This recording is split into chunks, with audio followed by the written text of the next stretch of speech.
স্বাগতম জানাচ্ছি সর্বশেষ আপডেট বাংলা সংবাদে। শুরুতেই সংবাদ শিরোনাম। শুরুতেই জানিয়ে দেব, ক্ষমতায় বিএনপি, এবার নিষেধাজ্ঞা উঠে যাচ্ছে আওয়ামী লীগের উপর থেকে, জানিয়ে দিলেন নতুন মন্ত্রী। তোলপাড় বাংলাদেশ, বিস্তারিত থাকছে প্রতিবেদনে। এদিকে জেলা বারের নির্বাচনে বিএনপি সভাপতি সহ 4, জামায়াত সম্পাদক সহ 6, আওয়ামী লীগ 7 পদে জয়ী, বিস্তারিত থাকছে প্রতিবেদনে। আরও জানিয়ে দেব, ভারতে মারা গেলেন আওয়ামী লীগের সাবেক এমপি, বিস্তারিত থাকছে প্রতিবেদনে।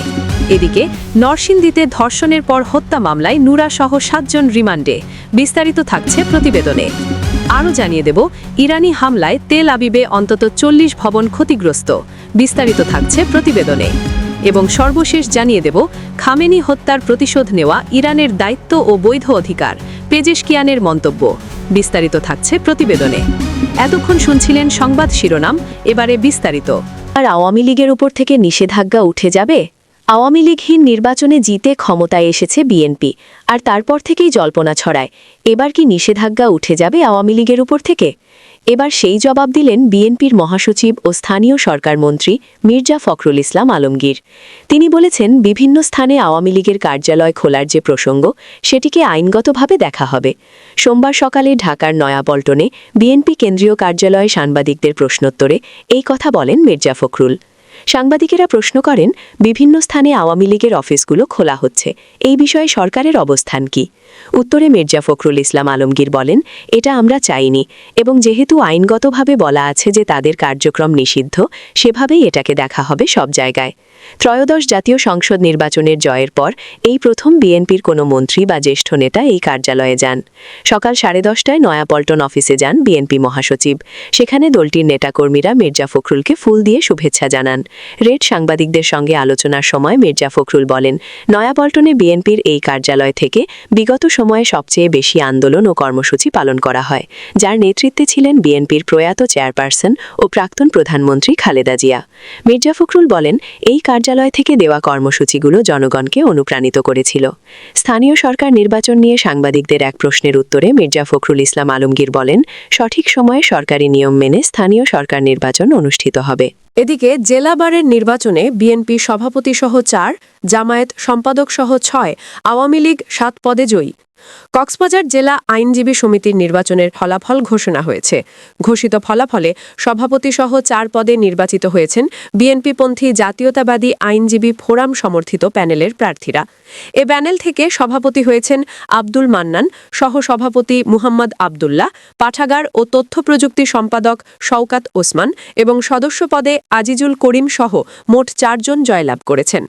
অন্যদিকে জামায়াত ইসলামী ও সমমনা দলগুলোর সমর্থিত আইনজীবী ঐক্য পরিষদ প্যানেল থেকে সাধারণ সম্পাদক সহ নির্বাচিত হয়েছেন 6 জন। এ প্যানেল থেকে সাধারণ সম্পাদক হয়েছেন সিনিয়র সহসভাপতি আব্দুল বারী, সাধারণ সম্পাদক মুহাম্মদ আখতার আহমেদ হেলালি, সহ সাধারণ সম্পাদক সার্বিক জিয়াউদ্দিন মাহমুদ তমাল, সিনিয়র নির্বাহী সদস্য শাহজালাল চৌধুরী, নেজামুল হক, সদস্য SAM জসিম সহ মোট 6 জন জয়লাভ করেছেন। 1901 সালে প্রতিষ্ঠিত কক্সবাজার আইনজীবী সমিতির ইতিহাসে এই প্রথমবার রমজান মাসে নির্বাচন অনুষ্ঠিত হল। শনিবার সকাল 9টা থেকে বিকেল 3টে পর্যন্ত কক্সবাজার ও চকরিয়া এ দুটি কেন্দ্রে চলে ভোট গ্রহণ। আরও জানিয়ে দেব, ভারতে মারা গেলেন আওয়ামী লীগের সাবেক এমপি। ভারতের কলকাতায় চিকিৎসাধীন অবস্থায় মারা গেছেন টাঙ্গাইল 8, বাসাইল সখীপুর আসনের সাবেক সংসদ সদস্য ও জেলা আওয়ামী লীগ কার্যক্রম নিষিদ্ধ নেতা মোহাম্মদ জোয়াহেরুল ইসলাম, 70 বছর। শুক্রবার 27 ফেব্রুয়ারি কলকাতার দমদমে অবস্থিত Phoenix medical centre private limited নামে একটি বেসরকারি হাসপাতালে তার মৃত্যু হয়। দীর্ঘদিন ধরে অসুস্থ থাকার পর 1 সপ্তাহ আগে তাকে হাসপাতালে ভর্তি করা হয় এবং তিনি লাইফ সাপোর্টে ছিলেন। হাসপাতাল সূত্রে জানা গেছে, শুক্রবার মাল্টি অর্গান ফেলিওর এবং হৃদরোগে আক্রান্ত হয়ে তার মৃত্যু হয়েছে। রাতে লাশ হাসপাতালেই রাখা হয়। ভোরে তার লাশ সংরক্ষণের জন্য কলকাতার পিস হেভেনে নিয়ে যাওয়া হবে। প্রয়োজনীয় কাগজপত্র সম্পন্ন হলে বাংলাদেশে লাশ পাঠানো হতে পারে। জানা যায়, 2024 খ্রিস্টাব্দের 5 আগস্টের পর পেশায় আইনজীবী মোহাম্মদ জোয়াহেরুল ইসলাম ভারতে আসেন এবং কলকাতার নিউ টাউনে বসবাস শুরু করেন। পরবর্তীতে তার স্ত্রী মেডিকেল ভিসায় সহায়তায় ভারতে যান। পরিবার পরিজন সহ নিউ টাউনেই অবস্থান করছিলেন সাবেক এই সংসদ সদস্য। জোয়াহেরুল ইসলাম 2017 খ্রিস্টাব্দে টাঙ্গাইল জেলা আওয়ামী লীগের সাধারণ সম্পাদক হিসেবে দায়িত্ব পান। আরও জানিয়ে দেব, ইরানি হামলায় তেল আবিবে অন্তত 40 ভবন ক্ষতিগ্রস্ত।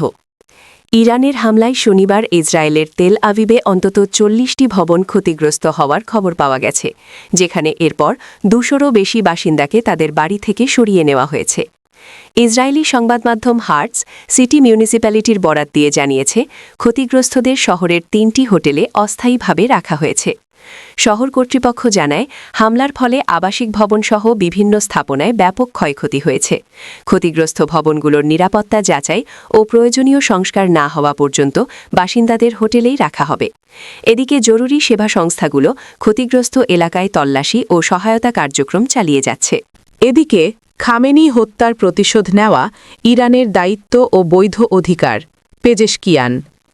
ইরানের প্রেসিডেন্ট মাসুদ পেজেশকিয়ান বলেছেন, দেশটির সর্বোচ্চ নেতা আয়াতুল্লাহ আলী খামেনি এবং অন্যান্য জ্যেষ্ঠ ইরানি কর্মকর্তাদের হত্যার প্রতিশোধ নেওয়া ইরানের দায়িত্ব ও বৈধ অধিকার।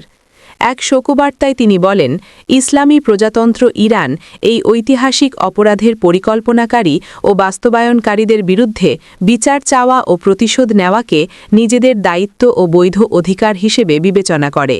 এই মহান দায়িত্ব পালনে আমরা সর্বশক্তি নিয়োজিত করব। প্রেসিডেন্ট আরও বলেন, নিহত নেতাদের প্রতি জাতির পক্ষ থেকে গভীর সমবেদনা জানানো হচ্ছে এবং দেশের সার্বভৌমত্ব ও নিরাপত্তা রক্ষায় ইরান দৃঢ় অবস্থানে থাকবে। নরসিংদীর মাধবদীতে ধর্ষণের বিচার চাওয়ায় বাবার কাছ থেকে কিশোরীকে তুলে নিয়ে সংঘবদ্ধ ধর্ষণের পর হত্যা মামলার প্রধান আসামি নূর মোহাম্মদ নূরাসহ 7 জনের 8 দিনের রিমান্ড মঞ্জুর করেছেন আদালত। রোববার 1 মার্চ দুপুরে জুডিশিয়াল ম্যাজিস্ট্রেট দ্বিতীয় আদালতের বিচারক মোহাম্মদ মেহেদী হাসান এ আদেশ দেন। আদালত সূত্রে জানা যায়, নূরাসহ গ্রেফতার 7 আসামির 10 দিন করে রিমান্ড আবেদন করেন মামলার তদন্তকারী কর্মকর্তা। আবেদনের প্রেক্ষিতে 8 দিনের রিমান্ড মঞ্জুর করেছেন আদালত। এদিকে এ ঘটনায় আসামিপক্ষের কোনো আইনজীবী আদালতে দাঁড়াননি। মামলার তদন্তকারী কর্মকর্তা মাধবদী থানার পরিদর্শক তদন্ত মোহাম্মদ ওমর কাইয়ুম বলেন, মামলার এজাহারের প্রেক্ষিতে ধর্ষণের সঙ্গে সরাসরি জড়িত 4 জন এবং ঘটনা ধামাচাপা দেওয়ার জন্য সালিশ বৈঠকের বিচারক ও সহায়তাকারী সাবেক মেম্বারসহ 3 জনকে 7 গ্রেফতারের পর 10 দিনের রিমান্ড চাওয়া হয়। আদালত 8 দিনের রিমান্ড মঞ্জুর করেছেন। পলাতক 2 আসামিকে দ্রুত গ্রেফতার করে আইনের আওতায় আনা হবে। নরসিংদী জেলা আইনজীবী সমিতির সভাপতি আব্দুল মান্নান ভুইয়া বলেন, সমিতির সিদ্ধান্ত অনুযায়ী এ মামলায় কোনো আইনজীবী আসামিপক্ষকে আইনি সহায়তা দেবে না, রাষ্ট্রপক্ষকে সার্বিক সহায়তা করা হবে। পুলিশ আন্তরিক হয়ে মামলাটি দ্রুত চার্জশিট দিলে 6 মাসের মধ্যে মামলাটি শেষ করতে পারব বলে আমরা আশাবাদী। এ মামলায় সর্বোচ্চ শাস্তি মৃত্যুদণ্ড নিশ্চিত হবে বলে আমরা বিশ্বাস করি। উল্লেখ্য, বুধবার 25 ফেব্রুয়ারি নরসিংদীর মাধবদীতে বাবাকে ছুরি হাতে জিম্মি করে ওই কিশোরীকে তুলে নিয়ে যায় নূর মোহাম্মদ নূরা ও তার সঙ্গীরা। পরে তাকে সংঘবদ্ধ ধর্ষণ শেষে শ্বাসরোধ করে হত্যা করে লাশ সরিষা খেতে ফেলে রাখে। এ ঘটনায় নূর মোহাম্মদ ওরফে নূরাকে প্রধান করে 9 জনকে আসামি করে মাধবদী থানায় মামলা দায়ের করেন নিহতের মা।